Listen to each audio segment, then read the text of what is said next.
시간이 되었습니다. 함께 사도신경으로 신앙 고백하시면서 예배 자리를 나아가겠습니다. 나는 전능하신 아버지 하나님 천지의 창조주를 믿습니다. 나는 그의 유일하신 아들 우리 주 예수 그리스도를 믿습니다. 그는 성령으로 잉태되어 동정녀 마리아에게서 나시고 본디오 빌라도에게 고난을 받아 십자가에 못 박혀 죽으시고 장사된 지 사흘 만에 죽은 자 가운데서 다시 살아나셨으며 하늘에 오르시어 전능하신 아버지 하나님 우편에 앉아 계시다가 거기로부터 살아있는 자와 죽은 자를 심판하러 오십니다. 나는 성령을 믿으며 거룩한 공교회와 성도의 교제와 죄를 용서받는 것과 몸의 부활과 영생을 믿습니다. 아멘. 찬양하시겠습니다.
제가 이렇게 예배에 나오면서 것들을 깨달아서 말씀대로 할 수 있게 도와주시고 전도사님께서 전해주신 말씀대로 또 한 주간에 살아갈 수 있게 주님께서 도와주세요.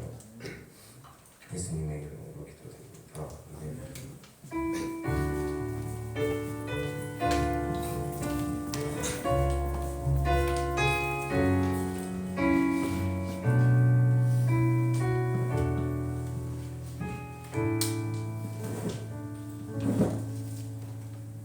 오늘 읽으실 말씀은 디모데후서 3장 16절에서 17절입니다.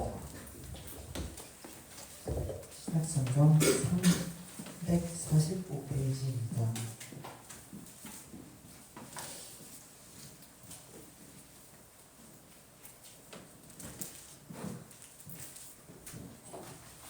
다 찾으셨으면 큰 목소리로 함께 읽겠습니다. 모든 성령은 하나님의 감동으로 된 것으로 교훈과 생명과 발견과 의로움을 하기를 일으키니 이는 하나님의 사랑으로 자라게 하며 모든 사람들을 하나님의 것을 주시하려 합니다. 아멘. 윤기호 전도사님 나오셔서 말씀 전해주시겠습니다.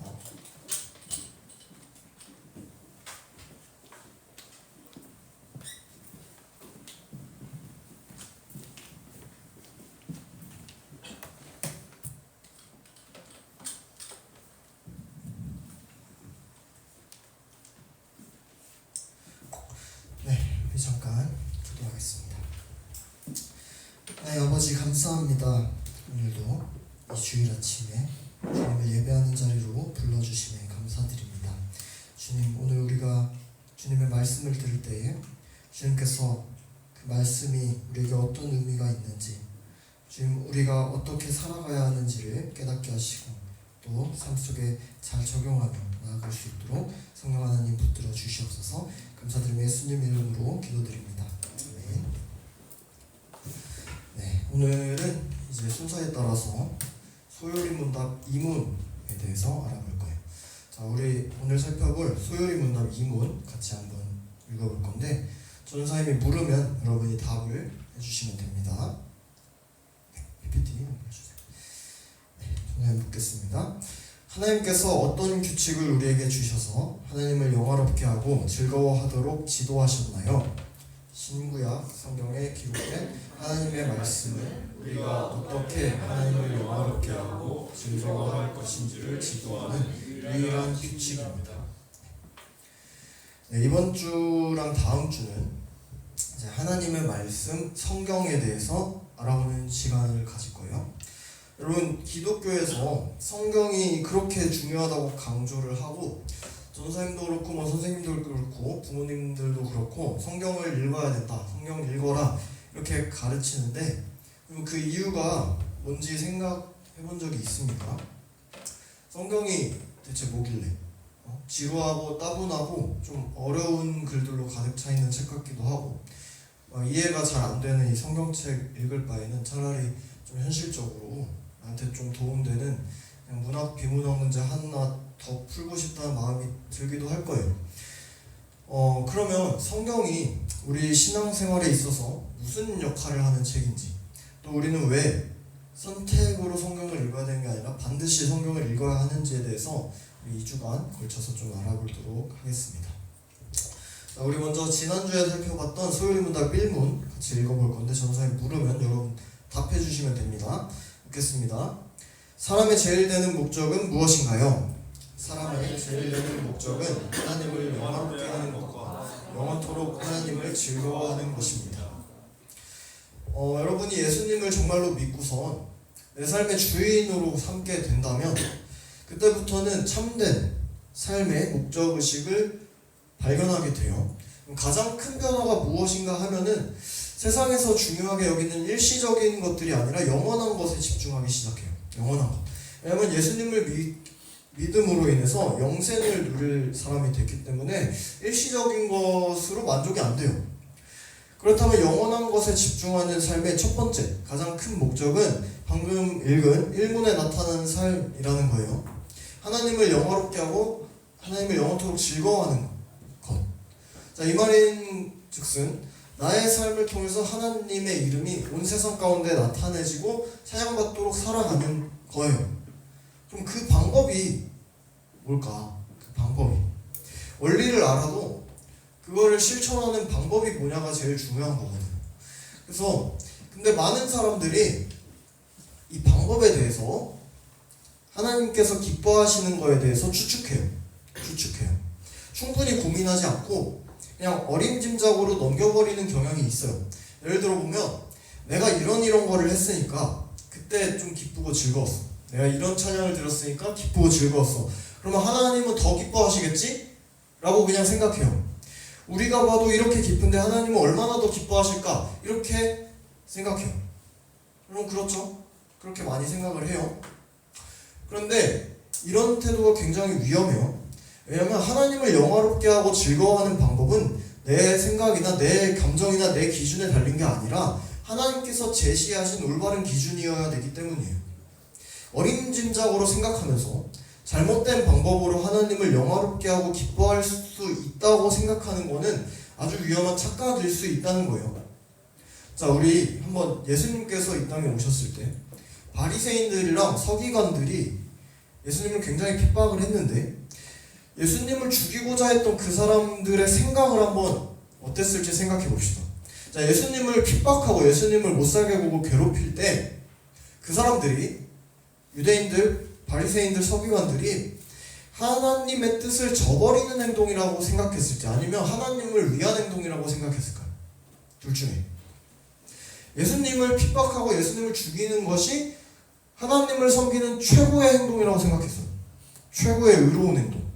그게 하나님께서 반드시 기뻐하는 일이라고 생각했어요. 왜냐면 그 사람들의 생각에는 그게 맞거든요. 근데 하나님께서 그 행동을 기뻐하셨어요? 아니죠. 하나님께서 이 땅에 오신 하나님의 아들을 죽이고 핍박한 그 죄값을 하나님께서 진노하심으로 반드시 심판하실 거예요. 이건 분명해요. 여러분 이렇게 사람이 되게 주관적이고 이기적이에요. 사람 자체가. 우리가 봤을 때는 하나님을 섬기는 일이고 하나님을 기쁘시게 하는 일이라고 생각하는 것조차도 하나님의 뜻과는 반대되도록 생각하고 있을지도 모른다는 얘기예요. 이거 굉장히 위험한 무서운 사실이에요. 무서운 사실. 그런데 하나님과의 관계 말고도 그냥 주변 사람과의 관계에서도 사실 이런 생각을 해볼 수 있어요. 만약에 우리가 어떤 대상을 즐겁고 기쁘게 하기를 원한다면 내 기준을 내려놓고 그 대상의 기준을 따라가는 것부터 시작을 해야 되거든요. 여러분이 나중에 연애를 뭐 하고 결혼을 하면은 내가 이 여자친구라고 합시다. 여자친구를 너무 좋아하고 사랑해서 막 깜짝 선물을 막 해주고 싶을 때가 분명히 와요. 뭐 전도사님도 그럴 때가 있었겠죠. 근데 내가 아직 서투르고 그 대상, 그 여자친구가 온전히 기뻐하는 것보다도 내가 그 사람한테 뭔가 선물을 해주는 그 만족감에서 기쁨을 누린다. 이 수준이면 그러니까 그 대상이 온전히 기뻐하는 것보다도 내가 얘한테 선물을 해준 게 즐거워. 내가 얘한테 선물을 해준 게 만족스럽고 기뻐. 여기서 좋은 그 감정을 얻고자 한다면 심리적으로 내 기준이 얘가 아니라 나한테 있다면 그 사람의 좋아하는 것을 찾거나 궁금해하기보다도 내가 뭘 주고 싶은가에 초점을 맞추게 돼 있어요. 그런데 우리가 성숙한 사랑의 단계로 접어들게 되면은 그 대상, 여자친구를 유심히 살펴보고 어떤 것을 좋아하고 어떤 것이 필요한지 어떤 것을 기뻐하는지를 조심스럽게 파악하면서 내 기준이 아니라 그 대상의 기준에 따라서 선물을 준비하기 시작해요. 근데 이 과정이 굉장히 어려워요. 굉장히 어려워서 그 대상의 취향이나 성향을 정확히 알고 있어야 되는데 그게 사실상 굉장히 어려워요. 만약에 내가 눈치가 너무 없어서 그게 힘들면 그 사람한테 걸맞는 선물을 아는 방법은 딱 한 가지. 그 사람을 정말 잘 알고 있는 사람에게 물어보는 거예요. 그 대상한테 그냥 물어보는 거예요. 그러면 답을 알려줘요. 물어보고 직접 대답을 듣는 게 제일 정확해요. 그런데 사람은 연애를 하고 결혼을 할 때도 너무 주관적이고 이기적이어서 이 과정을 생략해버려요. 그냥 내가 좋으면 제가 좋겠지 이렇게 생각을 해버립니다. 뭐 그럴 수도 있어요. 그럴 수도 있는데 성숙한 사랑의 단계는 아니에요. 마찬가지로 하나님을 대할 때도 너무 쉽게 내 만족이 하나님의 만족이다 라고 착각한다는 거예요. 정말 우리의 만족이 하나님의 만족일까요? 그럴 수도 있어요. 왜냐면 하나님의 사랑이 우리보다 훨씬 크기 때문에 우리가 기뻐하는 것을 하나님께서 기뻐하실 수도 있지만 정말로 우리가 드리는 것으로 하나님께서 기뻐하고 만족하고 계시는지 하나님께서 진노하고 계시는지를 우리가 어떻게 아냔 말이에요. 고민해봐야 돼요. 충분히 이거는. 여러분 구약의 이스라엘 백성들이 우리 성경에서 계속 얘기하는 것이 이스라엘 백성들이 이거를 단단히 착각을 했어요. 이거를 아무거나 드려도 하나님께서 기뻐하시는 줄 알았어요. 왜냐면 자기들은 말씀 안에 있으니까 그냥 자기들이 생각한 게 다 말씀이 생각한 건 줄 안 거예요. 결국에 하나님께서 이 사람들한테 엄청 분노하시면서 선지자를 통해서 경고하시는데 우리 전사님이 PPT 말라기 1장 6절에서 10절 말씀을 읽어드릴게요. 눈으로 따라오세요. 눈으로. 자, 아들은 아버지를 공경하고 종은 제 주인을 두려워하는 법인데 내가 너희 아버지라고 해서 너희가 나를 공경하기라도 하였느냐? 내가 너희 주인이라고 해서 너희가 나를 두려워하기라도 하였느냐? 나 만군의 주가 말한다. 제사장들아, 너희가 바로 내 이름을 멸시하는 자들이다. 그러나 너희는 우리가 언제 주님의 이름을 멸시하였습니까? 하고 되묻는다. 너희는 내 제단에 더러운 빵을 바치고 있다. 그러면서도 너희는 우리가 언제 제단을 더럽혔습니까? 하고 되묻는다. 너희는 나 주에게 아무렇게나 상을 차려주어도 된다고 생각한다. 눈먼 짐승을 제물로 바치면서도 괜찮다는 거냐? 절뚝거리거나 병든 짐승을 제물로 바치면서도 괜찮다는 거냐? 그런 것들을 너희 총독에게 바쳐보아라. 그가 너희를 반가워하겠느냐? 너희를 좋게 보겠느냐? 나 만군의 주가 말한다. 제사장들아, 이제 너희가 하나님께 우리에게 은혜를 베풀어 주십시오 하고 간구하여 보아라. 이것이 너희가 의뢰하는 일이지만 하나님이 너희를 좋게 보시겠느냐? 나 만군의 주가 말한다. 너희 가운데서라도 누가 성전 문을 닫아 걸어서 너희들이 내 제단에 헛된 불을 피우지 못하게 하면 좋겠다. 나는 너희들이 싫다. 나 만군의 주가 말한다. 너희가 바치는 제물도 이제 나는 받지 않겠다. 아멘. 여러분, 이스라엘 백성들이 하나님을 경외하는 법을 잃어버렸어요. 하나님을 두려워하지도 않고 하나님을 경외하지도 않았어요. 하나님의 이름을 멸시하는 행동들을 하면서 아무 것들로 절름발이들, 제물들을 하나님께 제사로 드리면서도 우리가 언제 하나님을 멸시하고 언제 제단을 더럽혔습니까? 라고 나는 옳고 하나님이 이상한 것처럼 반문해요.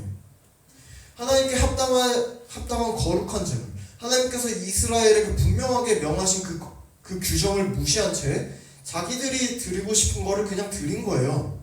그러면서도 나는 하나님께서 기뻐하시는 제사를 했다 친 거예요.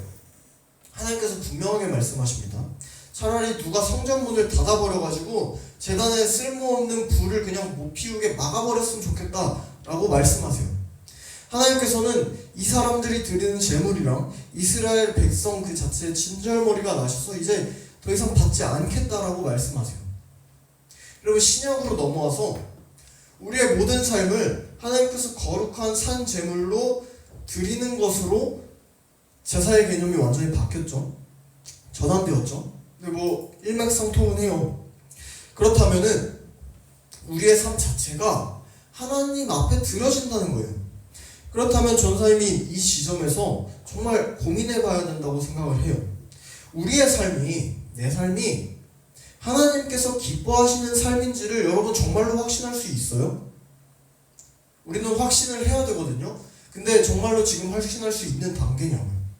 혹시라도 내가 착각하고 있는 건 아닌지, 하나님께서는 우리의 절름발이와 병든 것 같은 이런 제사도 기뻐하실 거라고 근거 없는 자기 최면을 하고 있는 건 아닌지 되돌아봐야 돼요. 계속해서. 만약에 그렇다면 정말 큰일이거든요. 하나님께서 우리의 모습을 만약에 기뻐하고 있지 않다면 하나님께 달린 거거든요. 이거는. 우리의 모습을 최대한 빠르게 그리고 바르게 교정해야 된다는 거예요. 확인하고. 뭐 이런 걸로 사실 구원의 문제는 취소되지 않아요. 근데 우리가 정말 구원받은 하나님의 백성이라면 고민해봐야 된다는 거예요. 우리는 지난 1문에서 배운 것처럼 하나님의 영광을 위해 살아가는 사람들이요. 그렇다면은 우리의 기준은 하나님의 뜻이 되어야 돼요. 내 뜻이 아니라. 하나님께서 직접 정하신 규칙에 따라서 살아가야 된다는 거예요.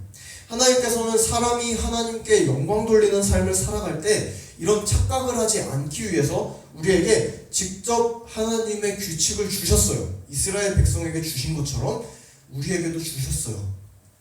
여러분, 하나님께서 만약에 직접 하나님의 뜻을 우리에게 주시지 않았다면, 나타내 주시지 않았다면 사람은 죄로 인해서 지혜와 총명이 어두워졌기 때문에 직접 하나님을 영화롭게 하는 방법을 도저히 알 수가 없어요. 뭐 100년, 1000년, 만년 지나도 알 수가 없어요. 눈치도 없고 하나님에 대한 지식도 도저히 없기 때문에 알 수가 없었어요. 하나님께서는 우리의 그런 부족함과 연약함을 너무 잘 아셨기 때문에 창조주이신 하나님께서 직접 우리에게 자신을 보이신 거예요. 이것 자체가 하나님의 자기 희생이고 사랑인 거예요. 하나님의 뜻을 우리에게 알려주신 것부터. 자, 지금까지 하나님께서 사람에게 규칙을 주신 이유, 말씀을 주신 이유에 대해서, 그리고 필요성에 대해서 우리가 정리해봤어요. 자, 1문과 연결해서 다시 한번 정리하고 넘어갈게요. 자, 하나님께서 사람을 지으신 주된 목적은 바로 하나님을 영화롭게 하고 즐거워하도록 한 거였어요. 그죠? 이게 인생의 본래 목적이었어요. 하나님께서 태초에 사람을 지었을 때 본래 목적이 이거였어요. 그런데 사람은 스스로 죄로 인해서 그 목적을 찾을 수 없었어요. 죄 전에는 찾을 수 있었지만 이젠 없어요. 죄로 인해서 방황하면서 포로하는 인생을 살아갑니다. 인생의 목적에 대해서 깊게 고민하면서 우리는 뭘 위해서 살아가는 존재인가라고 고민하면서도 수많은 철학자들이 역사 속에서 그랬듯이 명확한 답을 내리지 못하고 인생을 마무리하면서 그냥 살아가요. 그런 사람의 인생이 참된 목적을 깨닫게 되기 위해서는 하나님께서 직접 그 사람들에게 그 방법을 알려주셔야만 했어요. 스스로는 아무리 시간이 지나도 알 수 없었기 때문에. 그래서 그 목적을 깨닫고 그 목적을 이룰 수 있는 규칙을 하나님께서 직접 그 백성에게 주셨다는 거예요. 그 규칙을 오늘 이문에서 뭐라고 얘기하고 있어요? 신구약 성경에 기록된 하나님의 말씀이라고 하고 있어요. 신구약 성경에 기록된 하나님의 말씀. 이것만이 하나님께서 우리에게 주신 유일한 규칙이다 라고 하고 있어요. 즉 성경만이 여러분 앞에 놓인 성경만이 사람의 유일한 규칙이라는 거예요. 원래 살아가야 되는 목적을, 그 규칙을 기록하고 있는 유일한 규칙이다. 그렇다면 우리가 우리 생각대로 하나님을 영화롭게 하거나 기뻐할 수 있는 것이 아니란 말이에요. 하나님께서 우리에게 직접 주신 유일한 규칙인 성경을 따라서 살아가는 것이 하나님께 영광을 돌리라는 삶이란 말이에요. 자, 여기까지는 여러분 정리가 됐죠? 정리가 돼야 돼요.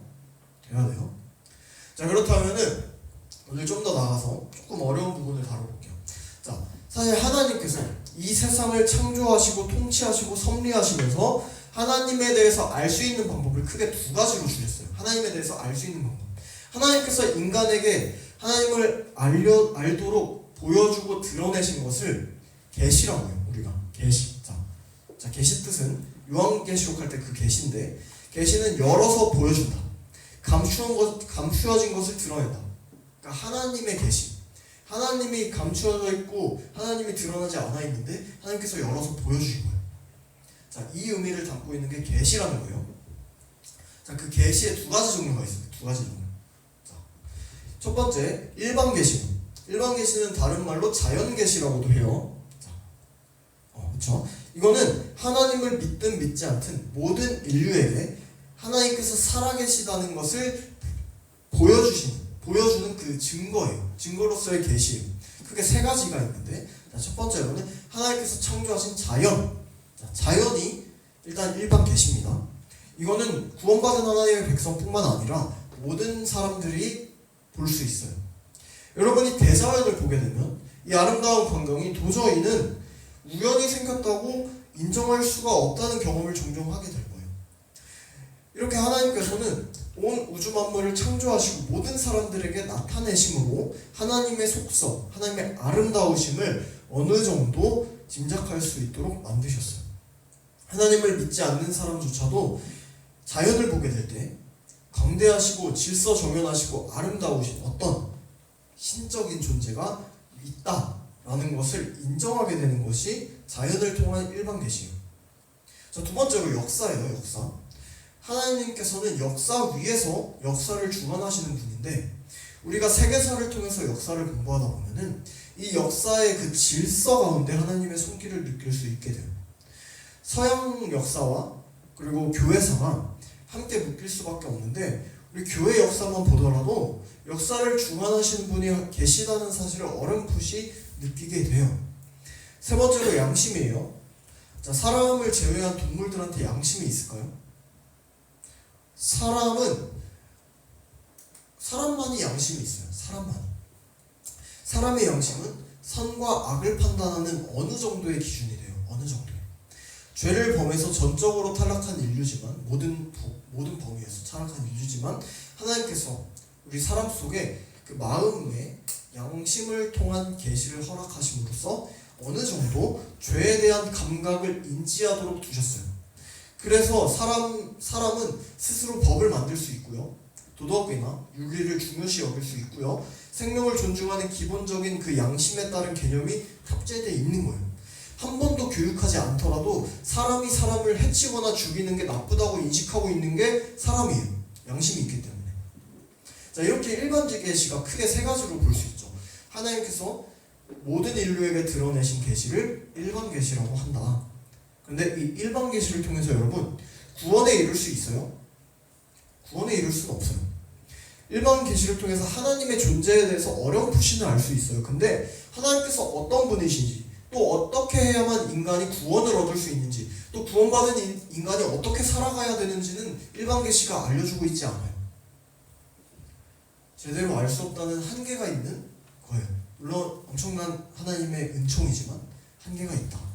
자, 그래서 하나님께서 이 일반 계시로는 구원에 이룰 수 없기 때문에 타락한 인류를 구원하시기 위해서 초자연적인 방법으로 우리에게 다른 계시를 전달해 주셨어요. 다른 계시.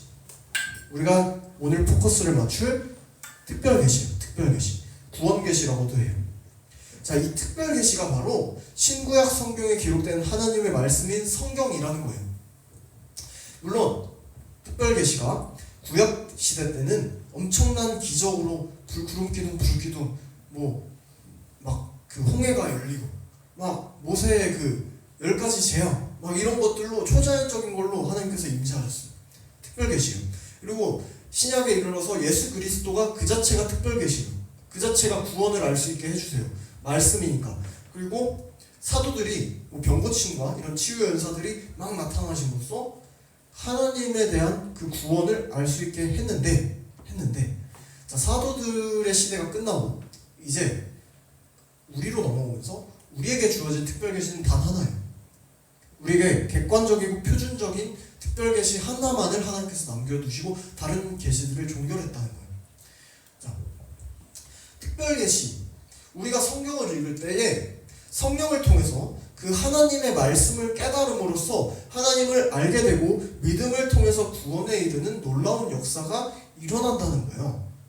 말씀을 통해서. 성경이 무엇을 이야기하고 있는지에 대해서는 우리가 다음 주에 나눌 산문에서 알 건데 잠깐 설명을 드리면 성경은 크게 두 가지를 얘기하고 있어요.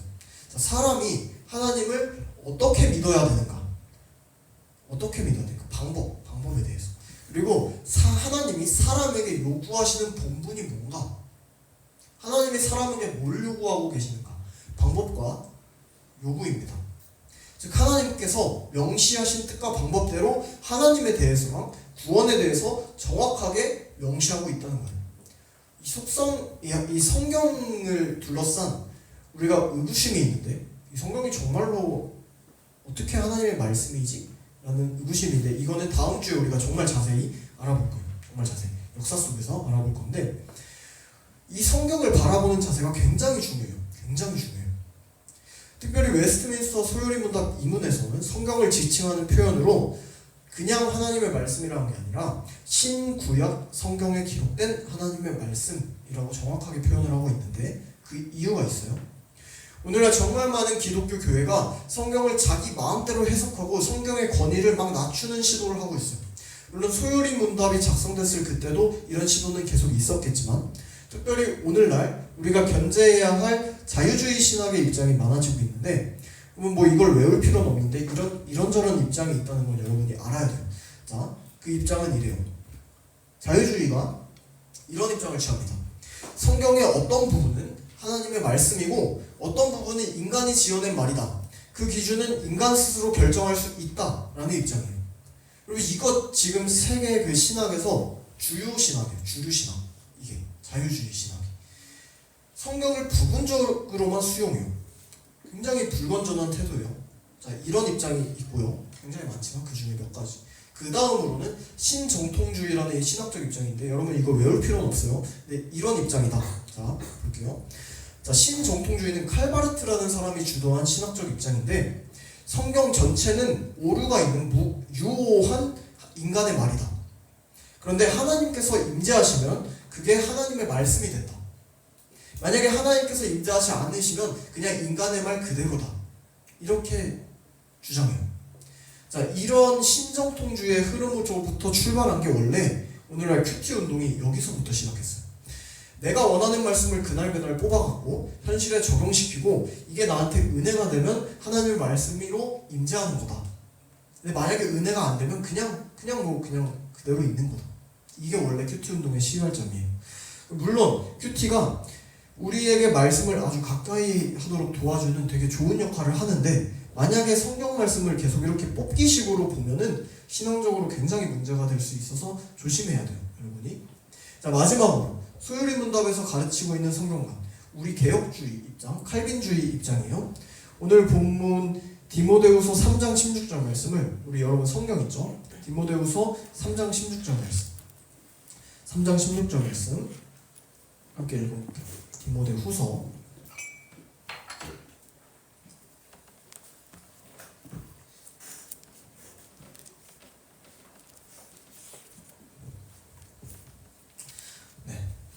디모데후서 3장 16절 말씀. 자, 같이 한 목소리로 읽어보겠습니다. 시작. 모든 성경은 하나님의 감동으로 된 것으로 교훈과 책망과 바르게 함과 의로 교육하기에 유익하니. 자, 우리 입장입니다. 3번 봅시다. 자, 우리는 여러분 저와 여러분 모두는 신구약 66권 창세기부터 요한계시록 모든 성경 한 권도 빠짐없이 하나님의 감동으로, 그러니까 하나님의 특별하신 의도와 인도하심에 따라서 하나님의 살아있는 역사하심 가운데 기록된 하나님의 말씀임을 믿고 고백해요. 그 어느 성경도 어떤 성경도 더 중요하거나 덜 중요하지 않음을 믿어요. 여기서 나타나는 성경의 중요한 특성에 대해서는 우리가 다음 주에 자세하게 나눌 거예요. 자, 조금 복잡하고 어려워질 것 같아서 여기서 말씀을 마무리할게요. 자, 여러분, 우리가 하나님을 영화롭게 하고 영원토록 그분을 즐거워하기 위해서는 반드시 규칙이 필요해요. 절대적인 규범이 필요해요. 따라서 하나님께서는 인간에게 직접 규칙을 주셨는데 그 규칙이 바로 신구약 성경에 기록된 하나님의 말씀 66권 성경입니다. 우리는 하나님께서 주신 이 성경이 인간의 말이나 인간의 글이 아님을 믿어요. 안 믿어질 수 있는데 다음 주에 우리가 그거를 살펴볼게요. 자, 성경은 거룩하고 순전한 하나님의 살아있는 말씀이다. 우리는 성경에 대한 완전한 신뢰와 믿음이 기본적으로 받쳐져 있어야 돼요. 오늘 본문에 나와 있듯이 신구약 66권의 성경, 모든 성경은 하나님의 감동으로 된 것으로 그것을 연구하고 가르칠 때 성령의 역사하심으로 회개와 믿음이 일어나고 우리 마음과 영혼 가운데 변화가 일어나기 시작해요. 성령 하나님께서 하나님의 말씀을 통해서 일하시기 시작하기 때문이에요. 또 성경은 어려운 말씀이 아니에요. 여러분 어렵다고 느껴질지 몰라도 성령 하나님께서 우리의 마음 가운데 그 말씀을 통해서 우리의 마음을 비춰주시고 조명해 주신다면 어린아이부터 노인에 이르기까지 교육을 덜 받았든 많이 받았든지 간에 충분히 구원에 이르는 지식을 알고 이해할 수 있어요. 다는 이해할 수 없어도 구원에 이르는 지식까지는 알고 이해할 수 있어요. 또 성경은 우리가 믿고 실천해야 할 모든 교리를 충분하게 담고 있어요. 구원에 필요한 지식을 충분하게 담고 있다. 여기에 어떤 지식도 더 필요하거나 덜 필요하지 않아요. 성경만이 우리가 하나님을 영화롭게 하고 영원토록 그분을 즐거워하기 위한 방법을 가르치는 유일한 규칙이 됩니다. 사랑하는 여러분, 우리는 하나님을 영화롭게 하고 즐거워하는 방법으로 어떤 기준을 의지하고 있습니까? 내 기분과 내 생각과 내 감정에 따라서 하나님께서 영광 받으신다고 착각하지 않으시길 바래요. 교회에서 뭔가를 한다고, 교회에서 뭔가를 따라오라고 해서 그것이 반드시 하나님께서 영광 받으시고 기뻐하는 것이라고 착각하지 않길 바래요. 맞을 수도 있는데 아닐 수도 있어요. 하나님께서는 우리에게 분명하고도 유일한 성경이라는 규칙을 주셨어요. 성경. 또 그 말씀을 깨닫고 실천하는 우리의 모습을 통해서 하나님께서 영광 받으실 줄로 우리는 믿어요. 믿고 고백합니다. 그래서 우리는 하나님을 영화롭게 하고 하나님을 영원토록 즐거워하기 위해서 하나님의 말씀을 배우고 또 배워가면서 삶으로 실천해 나아가야만 해요. 자, 우리 마지막으로 소요리 문답 2문 읽고 답하겠습니다. 전사님이 물으면 여러분들이 답해 주시면 돼요. 읽겠습니다. 하나님께서 어떤 규칙을 우리에게 주셔서 하나님을 영화롭게 하고 즐거워하도록 지도하셨나요? 신구약 성경에 기록된 하나님의 말씀은 우리가 어떻게 하나님을 영화롭게 하고 즐거워할 것인지를 지도하는 유일한 규칙입니다. 이번 한 주도 하나님께서 우리에게 주신 말씀인 성경에 대한 바른 인식과 신뢰에 의해서, 믿음 위해서 하나님께 영광 돌리도록 삶을 살아가기로 결단하는 저와 여러분 되시기를 주님의 이름으로 축복합니다. 기도하겠습니다. 하나님 감사합니다. 오늘 이 시간을 통해 하나님을 영화롭게 하고 영원토록 즐거워하는 방법인 하나님의 말씀인 성경에 대해 듣게 하시니 감사합니다. 스스로 하나님을 기쁘시게 하는 방법을 도저히 알 수도 없는 무지하고 연약한 우리를 위해서 하나님께서 직접 자신을 드러내시고 계시하셔서 그 말씀을 주신 큰 은혜를 깨닫습니다. 우리가 하나님께서 주신 말씀인 신구약 66권 성경을 온전히 신뢰하고 배우고 따르며 우리 삶의 유일한 규칙으로 삼아서 하나님께 영광을 돌리고 하나님을 영원토록 즐거워할 수 있도록 성령 하나님 인도하여 주시옵소서. 감사드리며 이 모든 말씀 우리 주 예수 그리스도의 이름으로 기도드립니다. 아멘.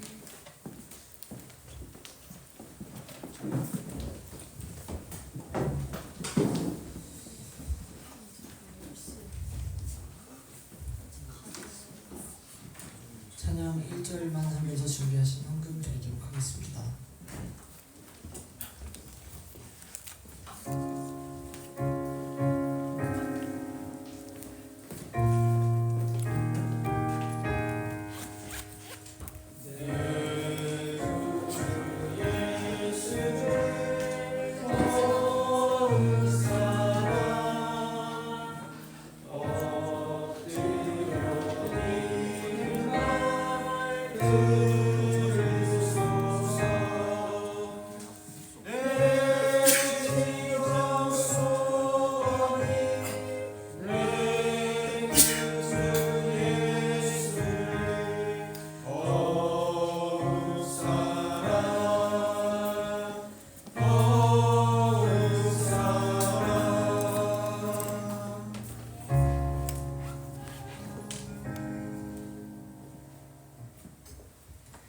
감사합니다. 거룩한 주일에 한 자리에 모여 주님을 예배하게 하시니 감사합니다. 우리가 하나님의 영광을 위해 존재한다는 것을 알았으므로 어떻게 사는 것이 하나님의 영광을 위해 사는 것인지 고민합니다. 하나님, 우리가 그 답을 사람의 지혜가 아닌 하나님의 말씀 안에서 찾을 수 있도록 도와주옵소서. 성경대로 믿고 성경대로 살아가는 달다군 청소년부가 될 수 있도록 도와주세요. 드려지는 예물과 준비한 손길을 기뻐해 주실 줄 믿고 예수님 이름으로 기도합니다. 주기도 은혜로 예배 마치겠습니다.